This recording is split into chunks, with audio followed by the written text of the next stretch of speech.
Pour moi, c'était la pire des choses. Puis, un jour, elles m'ont invitée à aller à l'église avec elles.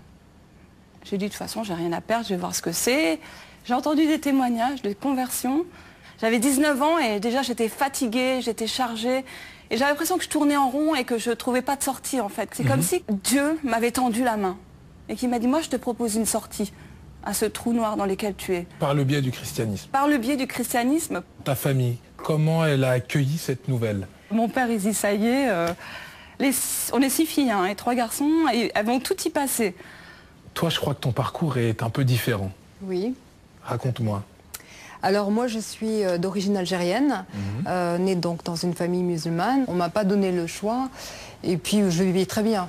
À quel moment on arrive à ce point crucial où tu décides, voilà, de changer de religion, de te convertir? En fait, mes parents, à l'âge de 21 ans, ils sont divorcés, donc ce qui m'a permis de pouvoir sortir de la maison et de travailler. Pendant 7 ans, en fait, on va dire que j'ai vécu le bonheur, la liberté. Ben après, tout ça, c'était vraiment devenu éphémère et j'avais vraiment envie de me suicider. Je n'avais plus rien à vivre sur cette terre. Je voyais vraiment pas ce que je pouvais ajouter à cette liste.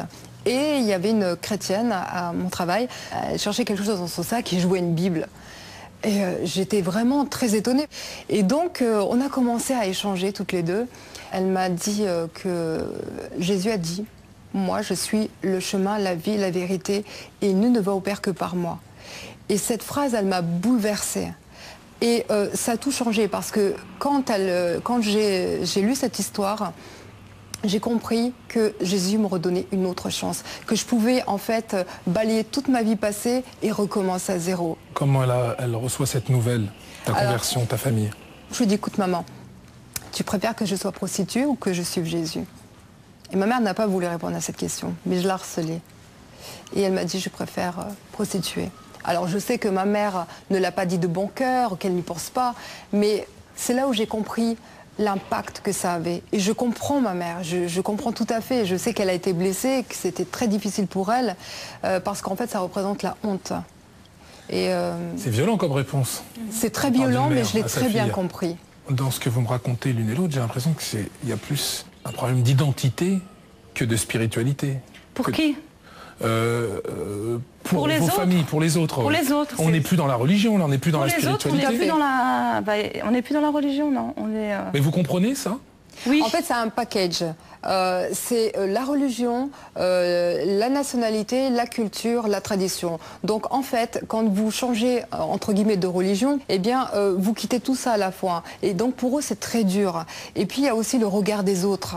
Que vont dire les autres? Parce que ma mère, elle voit bien que j'ai changé, que je vais mieux, etc. Mais ce qui est plus dur, c'est mais comment je vais devoir expliquer ça aux autres? C'est les autres, c'est le regard de l'autre. C'est les autres, parce que si je vivais... voilà. Est-ce que c'est le poids de la communauté, ça? Oui, il y a le poids de la communauté, mais malgré communauté. tout, je suis restée Fatima avec ma culture. D'ailleurs, d'où ce lieu. C'est pour ça que je pense que c'est important d'avoir un tel lieu, parce que en devenant chrétienne, j'ai pas voulu rejeter justement ce que j'étais, ce que je suis. Pour moi, il était un lieu important oriental ici. Complètement.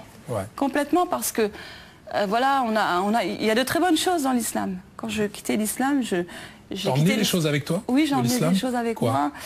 Cet aspect communautaire, cette notion de partage, cette proximité, toutes ces choses que j'ai peut-être pas retrouvées dans un christianisme occidental, qui existe dans un christianisme oriental, mais que j'ai peut-être pas retrouvé et que j'ai voulu un peu reconstituer au travers de ce lieu. Ce qui n'exclut pas l'Église. Chrétienne, mais orientale. C'est ça. Et comment vous êtes perçues toutes les deux par les chrétiens? Vous n'êtes que des convertis à leurs yeux? On est très bien acceptés par l'Église française. Très très bien acceptés. Il y a toujours un doute sur le bien fondé de votre conversion ou pas? Il y a une suspicion, ils sont convertis, mais... Il faut savoir que c'est quand même une nouveauté pour les églises françaises d'accueillir les nouveaux convertis, en fait. Et parfois, ils ont du mal à pas nous accepter, mais ils ne savent pas trop comment nous aborder. C'est ça, en fait. Ils nous acceptent, ils ne savent pas toujours comment nous approcher. Et puis voilà, on casse très vite le tabou en montrant que non. Donc les églises se remplissent, alors tout le monde est content. Les mosquées se remplissent, les églises se remplissent, les synagogues se remplissent, tout le monde est heureux alors. On est dans une église multiculturelle et à Paris, excusez-moi, si on va à l'église, on peut compter les petites taches blanches des fois.